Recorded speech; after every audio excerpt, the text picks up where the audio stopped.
Thomas Kelly అనేటువంటి ఒక సేవకుడు ఆయన ఒక పుస్తకం రాశాడు, టెస్టమెంట్ ఆఫ్ డివోషన్, భక్తికి సంబంధించినటువంటి నిబంధన.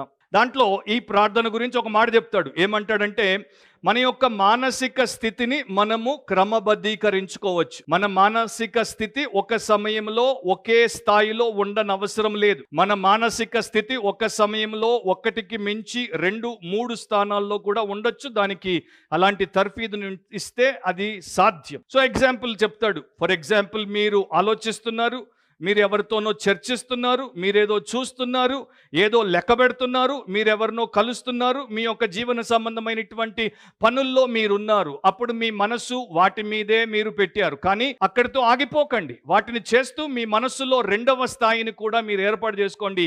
ఇవి ఎక్స్టర్నల్గా, అంటే బాహ్యపరంగా మీరు చేస్తున్న ఈ లోపల 2వ స్థానాన్ని ఆత్మీయంగా దేవుడితో మీరు సంప్రదింపులు చేసేటట్టు నేర్చుకోండి. అండ్ ఇది బై ప్రాక్టీస్ వస్తుంది. నా 33 సంవత్సరాల జీవితంలో నేను దాన్ని నేర్చుకున్నాను, చేస్తూ ఉంటాను. సో మనము ఒక పని చేస్తూ కూడా ప్రార్థన చేయొచ్చు, మనం ఒకరితో మాట్లాడుతూ ప్రార్థన చేయొచ్చు. ఉదాహరణకి నెహెమ్యాను మీరు జ్ఞాపకం చేసుకోండి. రాజు ముందు నిలబడ్డాడు, రాజుతో మాట్లాడుతున్నాడు. రాజు అడిగినటువంటి ప్రశ్నకు జవాబిచ్చే ఆ కొన్ని సెకండ్లలో ప్రార్థన చేసి జవాబిస్తాడు. సో దీన్ని మనము అలవర్చుకోవాలి, దీన్ని మనము నేర్చుకోవాలి. దానికి మనకు డిసిప్లిన్ అవసరం. మిడివల్ మంక్ అంటే మధ్యకాలంలో 15-16 సెంచురీలో ఉన్నటువంటి ఒక సన్యాసి, ఆయన పేరు బ్రదర్ లారెన్స్. ఆయన పుస్తకం రాశాడు, the practice of the presence of God, దేవుడి సన్నిధిని అభ్యసించుట అనే దాని గురించి. ఆయన ఏమంటాడంటే, ఆయన ఒక వంట మనిషి. మొనాస్ట్రీలో, రోమన్ క్యాథలిక్ మొనాస్ట్రీలో వంట మనిషి. ఎప్పుడు కూడా కిచెన్ లో ఉంటాడు. గిన్నెలతో పని, వంటతో పని, అన్నిటిని కోస్తూ వండుతూ కడుగుతూ ఉంటాడు.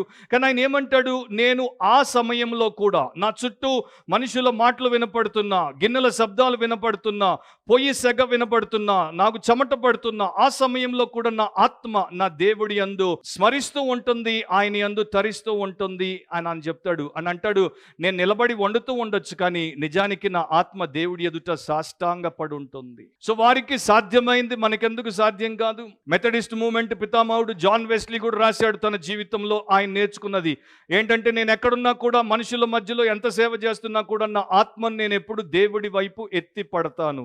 అన్ని సమయాల్లో, అన్ని స్థలాల్లో ఏ రకమైనటువంటి అంతరాయము లేకుండా, ఎవరు కూడా దాన్ని నాకు దూరం చేయకుండా భద్రంగా దాన్ని పెట్టుకుంటాను.